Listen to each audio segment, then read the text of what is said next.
सत साहेब सभी को राम राम। पिछले सत्संग में आपको बताया गया कि कबीर साहब ने किसे ज्ञान देने के लिए कहा है और किसको ज्ञान देने के लिए नहीं कहा। कौन सा ऐसा व्यक्ति है जिसे हमें ज्ञान नहीं देना चाहिए और ज्ञान का अधिकारी वास्तव में कौन है। आगे सतगुरु कबीर साहब बताते हैं, जब संत रामानंद जी और संत रविदास जी दोनों के साथ कबीर साहब बैठे होते हैं तो स्वामी रामानंद जी पूछते हैं कबीर साहब से कि आपने मुझे गुरु धारण किया, आप सारा सब कुछ ज्ञान आपको पता है, फिर भी आपने मुझे गुरु धारण क्यों किया। कबीर साहब कहते हैं कि क्योंकि गुरु के बिना तो गति हो ही नहीं सकती। यदि आज मैं किसी को गुरु धारण नहीं करूंगा तो लोग क्या कहेंगे। लोग तो यही कहेंगे कि जब कबीर बिना गुरु के पार हो सकता है तो फिर कोई भी पार हो सकता है। फिर गुरु का कोई महत्व नहीं रह जाएगा। लोग अपने मत के हिसाब से चलने लगेंगे और सभी जब अपने अपने मत के हिसाब से चलने लगे तो क्या होता है, ये समाज पतित हो जाता है। जिस प्रकार घर के अंदर जो सबसे बुजुर्ग होता है, जो सबसे ज्येष्ठ होता है, उसके कारण अनुशासन व्यवस्थित रहता है घर के अंदर और उसी के हिसाब से लोग अगर चले, उसी के हाथ में यदि निर्णय रहे तो घर बड़े अच्छे से चलता है, सुचारू रूप से चलता है। लेकिन यदि हर कोई अपनी मनमानी करने लगे तो ऐसे घर को नरक बनते देर नहीं लगेगी। ठीक इसी प्रकार चाहे मैं सतगुरु हूँ, चाहे मैं संत हूँ, चाहे मैं अवतार हूँ, चाहे मैं दास हो, चाहे मैं तुच्छ से तुच्छ प्राणी क्यों ना हो, लेकिन गुरु की महानता हमेशा बनी रहनी चाहिए। इसीलिए मैंने आपको गुरु धारण किया। और दूसरा चीज, जो दूसरा मुख्य कारण था आपको गुरु धारण करने का, वो ये था क्योंकि यदि मैं किसी और को गुरु बनाता तो जो ब्राह्मण समाज है वो मेरी बातों को शायद ना मानता। लेकिन आप स्वयं ब्राह्मण हैं, आप स्वयं इतने बड़े प्रकांड ज्ञाता हैं वेदों के, आप सगुण ब्रह्म के उपासक हैं। इस काशी नगरी में आपके ज्ञान का लोहा हर कोई मानता है। आपसे उत्तम इस काशी नगरी में कोई ज्ञानी नहीं। यदि आपका शिष्य यदि कुछ कहता है तो समूची काशी नगरी बड़े ही ध्यान से सुनती है। इसीलिए मैंने आप ही को गुरु के रूप में चुना है। तो स्वामी रामानंद जी कहते हैं कि आपके इस निर्णय ने मुझे कृतार्थ कर दिया है। मैं धन्य हो गया हूं कि मैं आपका गुरु बना। लेकिन वास्तविकता तो यही है कि मेरे मन में भी कुछ अभी भी शंकाएं हैं जिनका निराकरण मैं करवाना चाहता हूं। कबीर साहब बोले कि आप स्वयं ज्ञानी हैं, मैं आपको गुरु मानता हूं, भला एक गुरु के मन में क्या दुविधा हो सकती है। मुझे तो आपके अंदर कोई दुविधा नजर नहीं आती। तो स्वामी रामानंद जी कहते हैं कि आपको नहीं नजर आती क्योंकि आप श्रेष्ठ हैं, लेकिन मुझे ये दुविधा नजर आती है कि मैं सगुण ब्रह्म का उपासक हूं और तुम निर्गुण के कैसे हो गए। कबीर साहब कहते हैं कि निर्गुण और सर्वगुण कोई ज्यादा भेद नहीं है इसमें, लेकिन हां, जिसे मुक्ति चाहिए उसे तो निर्गुण का उपासक ही होना पड़ेगा। सगुण ब्रह्म से आप ईश्वर का दर्शन कर सकते हैं। सगुण ब्रह्म से आप उस ईश्वर को साक्षात इस धरती पर उतार सकते हैं। सगुण ब्रह्म की उपासना से माता सबरी को श्री राम के दर्शन हुए। सगुण ब्रह्म की उपासना से नरसिंह अवतार लेकर प्रहलाद भक्त को बचाने के लिए प्रभु आए। लेकिन निर्गुण का जो उपासक होता है उसके लिए तो सगुण भी दौड़ता है और निर्गुण ब्रह्म उसे अपने साथ एक कर लेता है। सगुण ब्रह्म बर्फ के समान है और निर्गुण ब्रह्म जल के समान है। सगुण ब्रह्म आकार लेकर आता है। शीतलता बर्फ में भी है, शीतलता पानी में भी है। दोनों का ही स्वभाव शीतलता है, लेकिन फिर भी एक आकार में बंधा है और दूसरा निराकार है। लेकिन है तो दोनों उसी जल का ही रूप। इसी प्रकार जो भाप है, उस भाप को देखिए, उस भाप के अंदर क्या है। उस भाप के अंदर आपको वो भाप दिखाई नहीं देती, लेकिन जल तो उसके अंदर भी है। तो परमात्मा तो हर रूप में समाया है और उस परमात्मा के अलावा और कुछ है भी नहीं। संत रविदास जी कहते हैं कि हे कबीर साहिब जी, कृपया हमें बताइए कि जो सगुण ब्रह्म है, उस सगुण ब्रह्म से ये निर्गुण ब्रह्म अलग कैसे है? हम क्यों उस निर्गुण ब्रह्म को नहीं देख पाते हैं? तो कबीर साहिब कहते हैं कि ये चीजें कोई एक सच्चा जो सतगुरु होता है केवल वही बता सकता है। तो स्वामी रामानंद जी कहते हैं कि आप ही कुछ देर के लिए हमारे सतगुरु बन जाइए, क्योंकि आप उसके साथ एक हो चुके हैं। तो कबीर साहब रामानंद जी को प्रणाम करते हुए कहते हैं कि गुरुदेव, गुरु गुरु ही होता है। चेला चाहे किसी भी स्तर तक पहुंच जाए, लेकिन गुरु से ऊपर नहीं हो सकता, क्योंकि गुरु से ऊपर तो स्वयं परमात्मा भी नहीं है। उस गुरु के कारण ही उस परमात्मा का दर्शन होता है। गुरु गोविंद दोऊ खड़े काके लागू पाए, बलिहारी गुरु आपने जिन गोविंद दियो लखाए। मेरे लिए तो गुरु का स्थान ही प्रथम है, क्योंकि गुरु के कारण ही गोविंद का दर्शन हुआ। गुरु ही ना होते तो गोविंद को कौन जानता। और रही बात निर्गुण और सरगुण की, तो हे स्वामी सुनिए। और यहां पर सतगुरु कबीर साहिब ने एक शब्द उच्चारा और कहा, जब आप दर्शाया, साधो सतगुरु अलख लखाया। कि हे गुरुदेव, सतगुरु ने उस परमात्मा का दीदार कराया। कैसे कराया? जब स्वयं ही अपने आप को ही, जब उस स्वयं का दीदार होता है, उसका दर्शन होता है, तभी उस अलख को हम देख पाते हैं। अर्थात सबसे पहले जब जीवात्मा स्वयं को जान पाता है सतगुरु की कृपा से, तभी वो आगे परमात्मा को जान पाता है। और क्या सत्य पाया? उसने पाया कि बीज मध्य ज्यों बिरछा दर्शे, बिरछा मध्य छाया, परमात्म में आत्म तैसे, आत्म मध्य माया। कि ये भेद बड़ा ही गहरा है। हे संत जी, हे रविदास जी, सुनिए। जिस प्रकार बीज होता है, बीज के अंदर वृक्ष का अंकुर होता है, लेकिन क्या वो दिखाई देता है? नहीं दिखाई देता। लेकिन जब बीज को आप बोते हैं और बोने के बाद उसमें से अंकुर निकल के आता है, तब वो एक पौधा बनता है। क्या उस समय आपको कोई बीज वहां पर दिखाई देता है? संत रविदास जी बोले कि नहीं दिखाई देता। तब तो वो पौधा बन चुका है। कबीर साहब कहते हैं बिल्कुल सही बात। अर्थात उस बीज के अंदर ही वो वृक्ष था, जो अब वृक्ष बन चुका है, तो बीज का अस्तित्व खत्म हो गया। इसी प्रकार वृक्ष के अंदर छाया होती है, लेकिन क्या वो परछाई वृक्ष के अंदर दिखाई देती है? नहीं दिखाई देती, लेकिन होती तो है।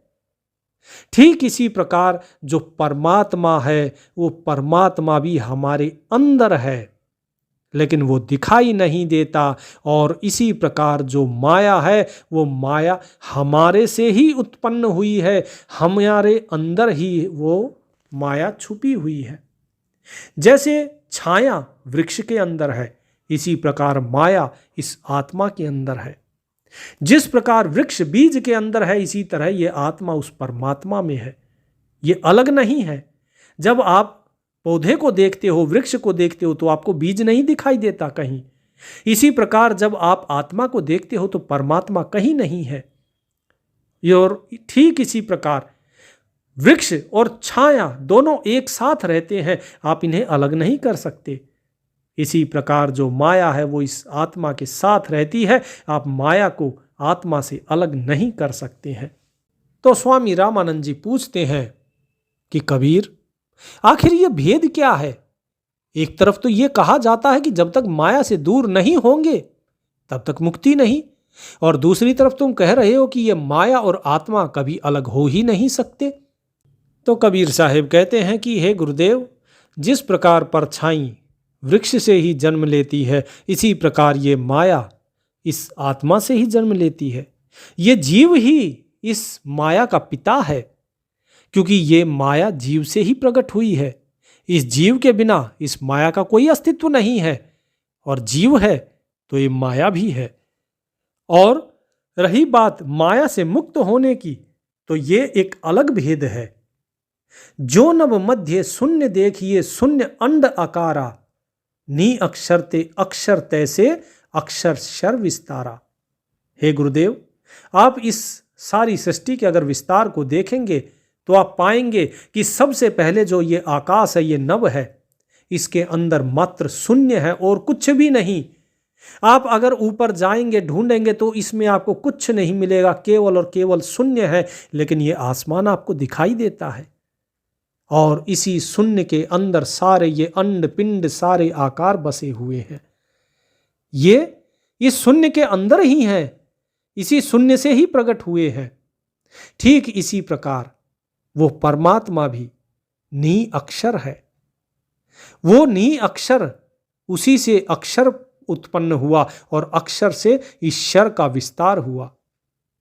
और जब संत रविदास जी पूछते हैं कि हे साहेब, ये शर क्या है, अक्षर क्या है और नी अक्षर से आपका क्या तात्पर्य है, तो कबीर साहिब कहते हैं शर का अर्थात होता है जिसका नाश हो जाए, अक्षर का अर्थात जिसका नाश ना हो, और नी अक्षर होता है जो इन सब से परे है, जिसकी ना मृत्यु होती है ना जन्म होता है, वो सभी से परे है।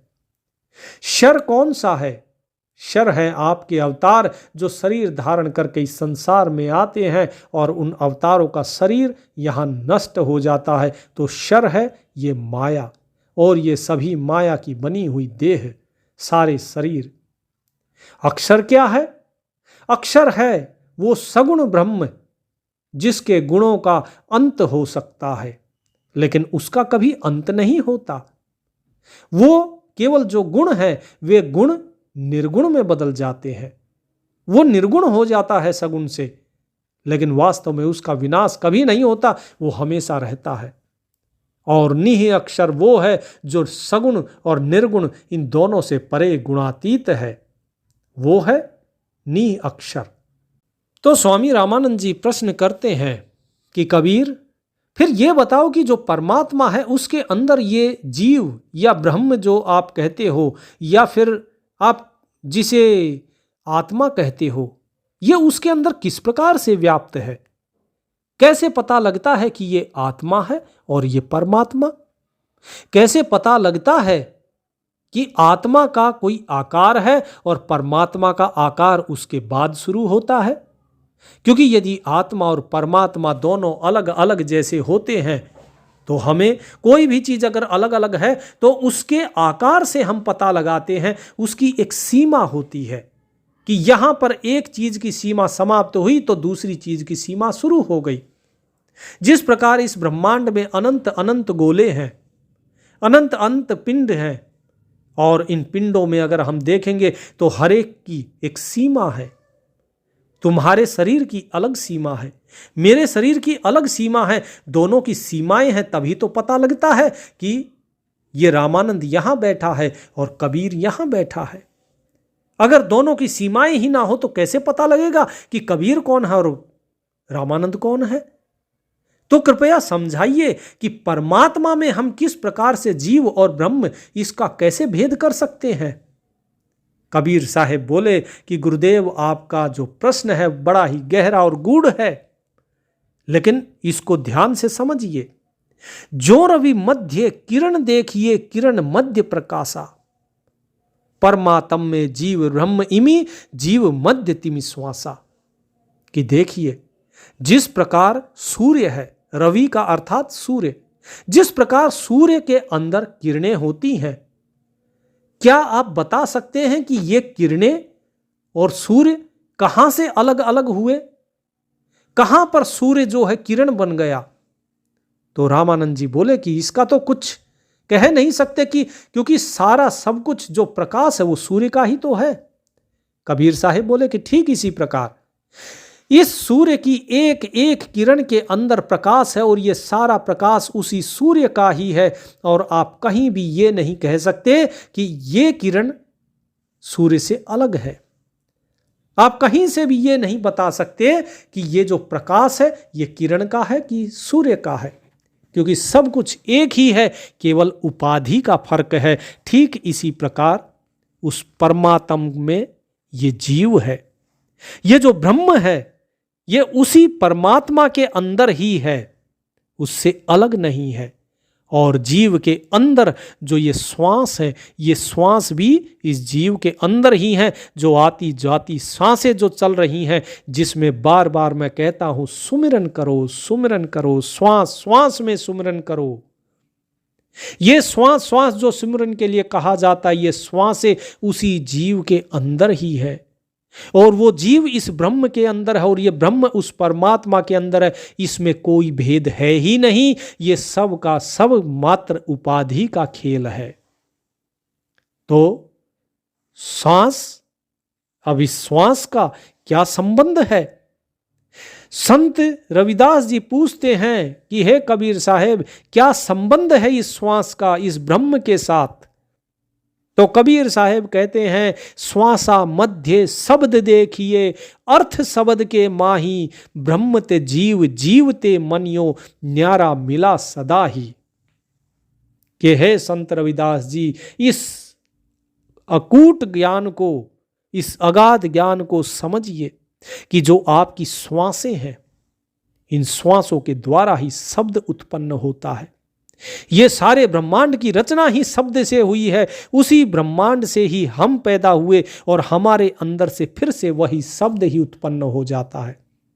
जिस प्रकार एक वृक्ष है, वृक्ष बीज से उत्पन्न होता है और फिर वृक्ष पे फल लगता है और फल में फिर से वही बीज उत्पन्न हो जाता है, ठीक इसी प्रकार श्वासों के अंदर जो शब्द चल रहा है, उस शब्द को देखिए। और जो अर्थ है वो उसी शब्द के अंदर छुपा होता है। हम कोई शब्द बोलते हैं तो उसके अंदर उसका अर्थ भी होता है, उसका भेद भी होता है। वो भेद उसी शब्द के अंदर है। ठीक इसी प्रकार ये ब्रह्म से ही ये जीव है और जीव से इस मन की उत्पत्ति होती है। और जो ये आपका मन है, यही जो आपके बंधन और मुक्ति का कारण है। ये हमेशा से आपके साथ मिला भी हुआ है और अलग भी है। न्यारा मिला सदा ही, अर्थात ये उपाधि रूप से न्यारा है। जब इसके अंदर विकार आते हैं तो ये अलग दिखाई देता है। अज्ञान के कारण ये स्वयं को अलग समझता है, लेकिन वास्तव में तो ये मिला ही होता है। जिस प्रकार बर्फ के अंदर विकार आ जाता है तो जल जम जाता है वो जल ही, लेकिन उसके अंदर आकार बन जाता है, लेकिन है तो वो जल ही। क्या बर्फ के अंदर जल के सिवाय कुछ है? कुछ भी तो नहीं है। इसी प्रकार जो आपका ये मन है, ये मन हमेशा से इस आत्मा के, इस जीव के अंदर एक ही है, लेकिन ये विकार के कारण, अज्ञान के कारण स्वयं को अलग समझता है। इसीलिए ये न्यारा है। आप ही बीज वृक्ष अंकुरा, आप फूल फल छाया, आप ही सूर किरण प्रकाशा, आप ब्रह्म जीव माया। सतगुरु कबीर साहिब कहते हैं कि हे स्वामी जी, हे गुरुदेव, वो परमात्मा स्वयं ही बीज है। वो स्वयं ही उस बीज से उत्पन्न होने वाला वृक्ष है। वो स्वयं ही अंकुर है। वो स्वयं ही उस वृक्ष पर लगने वाला फूल है। वो स्वयं ही कली है और उस फूल से उत्पन्न होने वाला फिर जो फल है वो भी वो परमात्मा ही है, और उस जो वृक्ष की छाया है वो भी स्वयं वही है। क्या वृक्ष के अलावा कोई ऐसी चीज है जिसका अस्तित्व हो? जो वृक्ष है उसी के कारण अंकुर है, वृक्ष के कारण फूल है, वृक्ष के कारण फल है, वृक्ष के कारण छाया है। सब कुछ वृक्ष के कारण है। यदि ये वृक्ष ना हो तो इनमें से क्या किसी एक का भी अस्तित्व है? स्वामी रामानंद जी ने कहा कि नहीं, किसी का भी अस्तित्व नहीं है। तो कबीर साहेब बोले कि ये जो वृक्ष है यही है आपका सगुण ब्रह्म। ये वृक्ष ही है सगुण ब्रह्म, लेकिन ये वृक्ष जिस बीज से उत्पन्न हुआ है वो निर्गुण ब्रह्म। और जब ना बीज होता है ना ये वृक्ष होता है, जो उसके अंदर कारण है बीज के अंदर, वो है गुणातीत, वो परमात्मा। तो इसीलिए आप ये समझ के चलिए कि जिस प्रकार जितने उदाहरण मैंने दिए, चाहे वृक्ष का दिया, चाहे सूर्य का, वो परमात्मा जिस प्रकार सूर्य है सूर्य क्या करता है? उसकी किरण भी वो स्वयं है, प्रकाश भी वो सूर्य ही है। इसी प्रकार वो परमात्मा ही स्वयं ब्रह्म है, स्वयं ही जीव है, स्वयं ही माया है। तो अब बताइए कौन है सगुण और कौन है निर्गुण? स्वामी रामानंद जी बोले कि इस हिसाब से तो फिर कुछ है ही नहीं। कबीर साहब बोले यही तो मैं कह रहा हूं, कुछ है ही नहीं। आप किसे ढूंढ रहे हैं? आप किसको चाहते हैं कि कोई आपके सामने आएगा?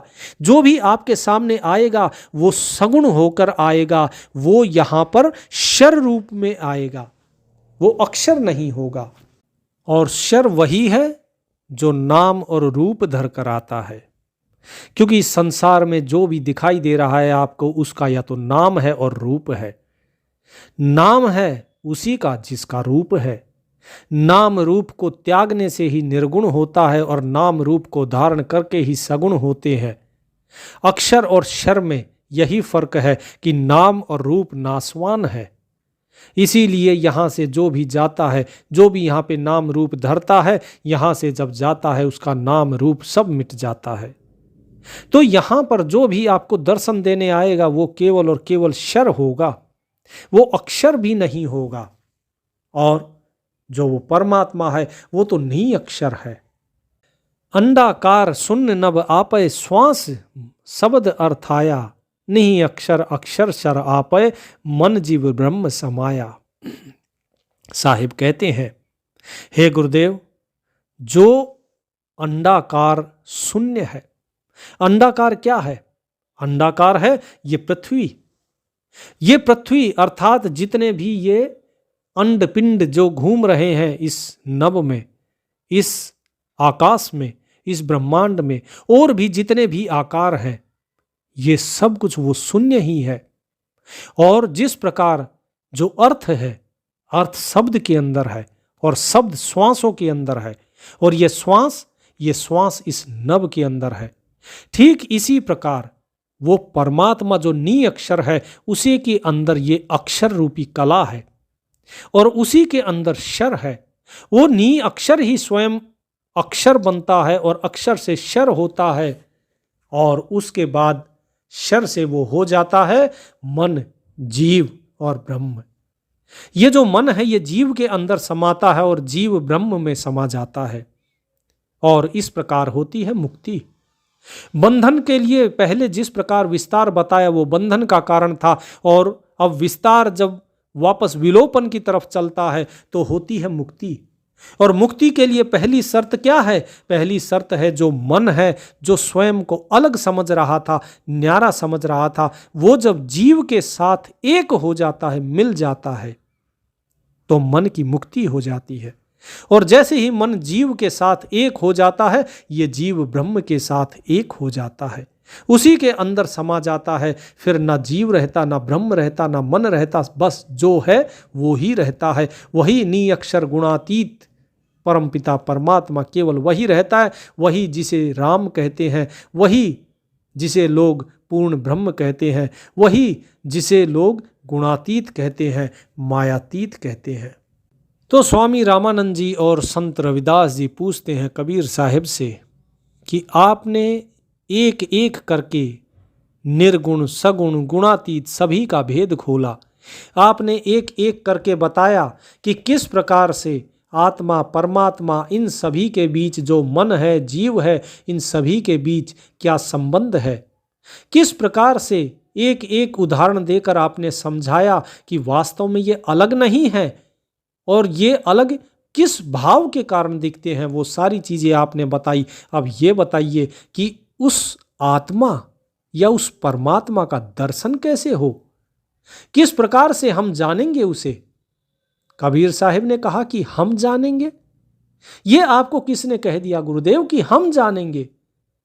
हम तो कभी जानते ही नहीं। हम कौन है? क्या ये शरीर? शरीर तो नश्वर है, और नश्वर उस अनश्वर को नहीं जान सकता।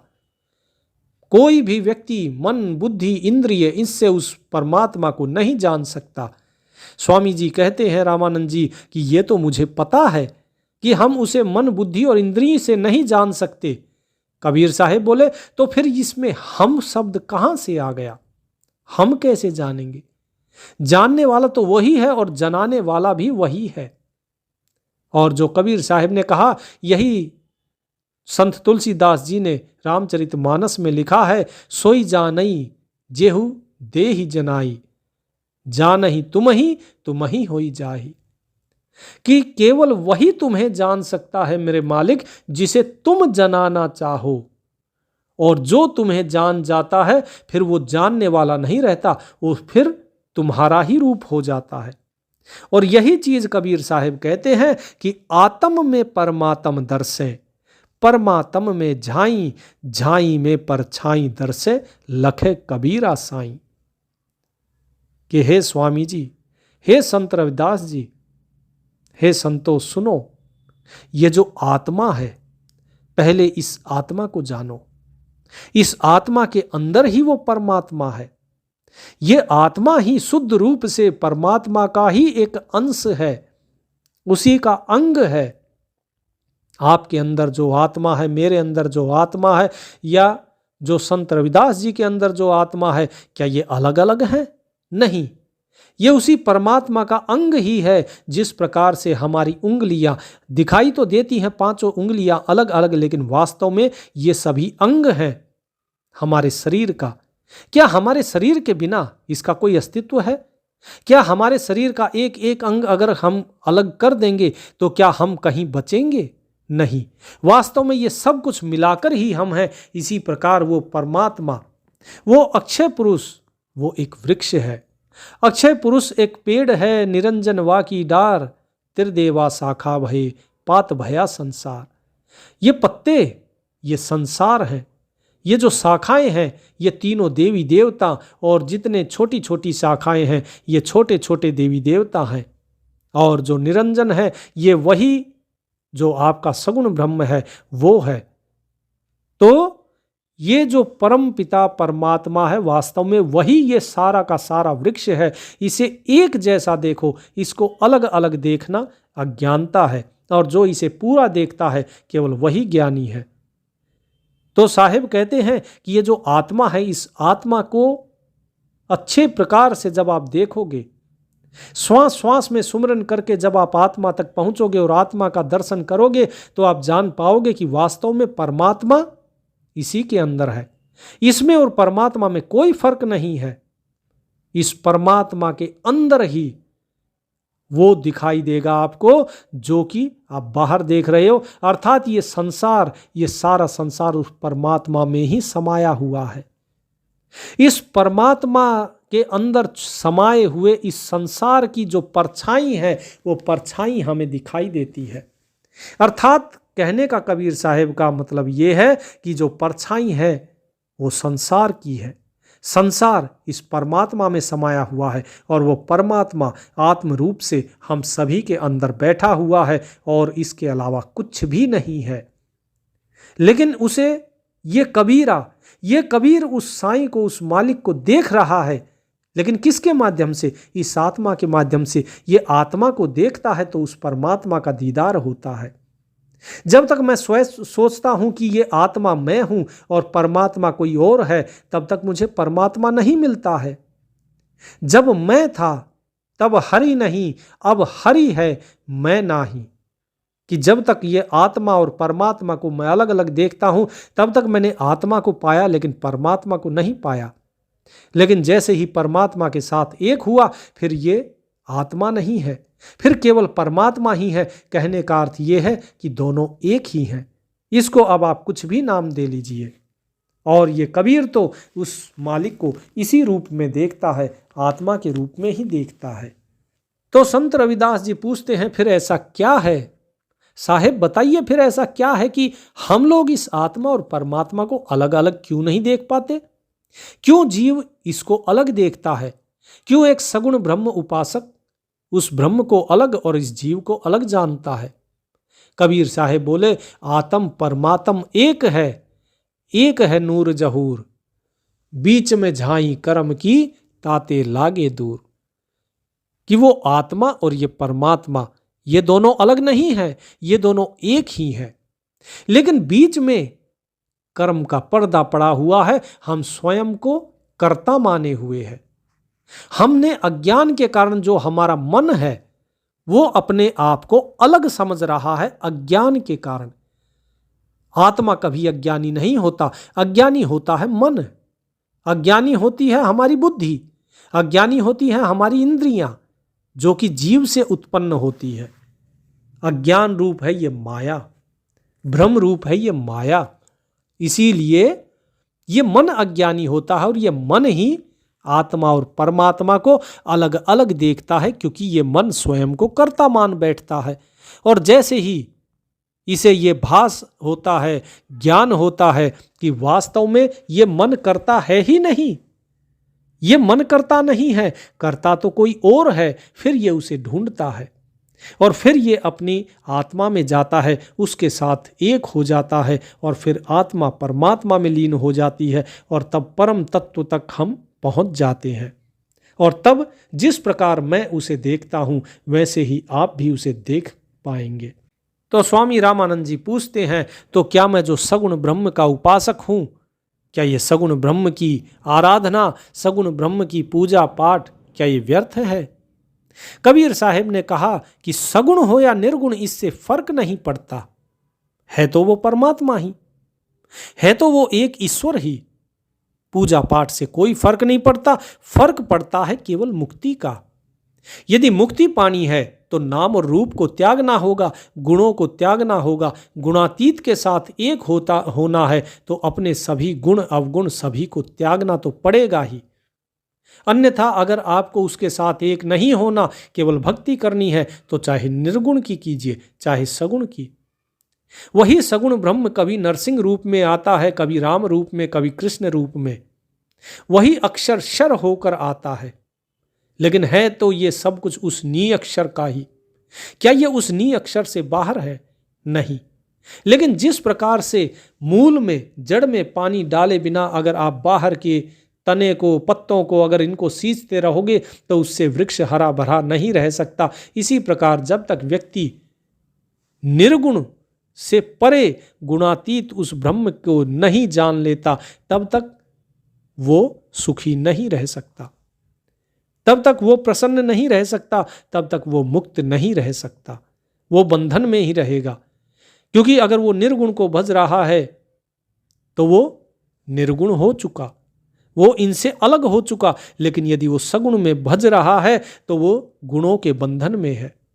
और यदि वो भज रहा है अवतारों को यानी शर को, तो वो माया के बंधन में है। तो इसीलिए निर्गुण का भजन करना चाहिए। इसीलिए मैं कहता हूं, मैं तो निर्गुण का गुण गाऊंगा। तो कबीर साहब ने यहाँ पर पूरा स्पष्ट किया भेद सगुण का, निर्गुण का। मुक्ति निर्गुण में है कि सगुण में, ये सारी चीजें कबीर साहब ने बताई। लेकिन इसका अर्थ ये भी बताया कबीर साहब ने कि इसका अर्थ ये नहीं है कि व्यक्ति सीधा निर्गुण को ही भज ले। कबीर साहब ने साथ में ये भी बताया है कि आप सगुण को भजो और सगुण को भजते भजते फिर उसके गुणों से भी परे होकर निर्गुण को भजो। और उसके बाद आप जब आत्म रूप में पहुंचेंगे जो कि निर्गुण स्वरूप है, उसके बाद गुणातीत परमात्मा के साथ एक हो पाएंगे। क्योंकि अभी तो हम केवल शर अवस्था में हैं। हम जब तक शरीर को ही सब कुछ माने हुए हैं, ये शर है, ये नासवान है। इसके परे जब हम चलते हैं तब हम उस अक्षर की तरफ चलते हैं जिसे हम कहते हैं काल। और फिर यही काल जो कि मन के रूप में बैठा हुआ है, अर्थात इस देह से परे आप सूक्ष्म शरीर की तरफ चलते हैं, मन की तरफ चलते हैं, अपने अंतःकरण की तरफ चलते हैं, वो होता है अक्षर। और उसके बाद आता है नी अक्षर, आप अपने आत्मा की तरफ चलते हैं। और उसके बाद इन सब से परे जो गुणातीत है, मायातीत है, वो है वो परमात्मा।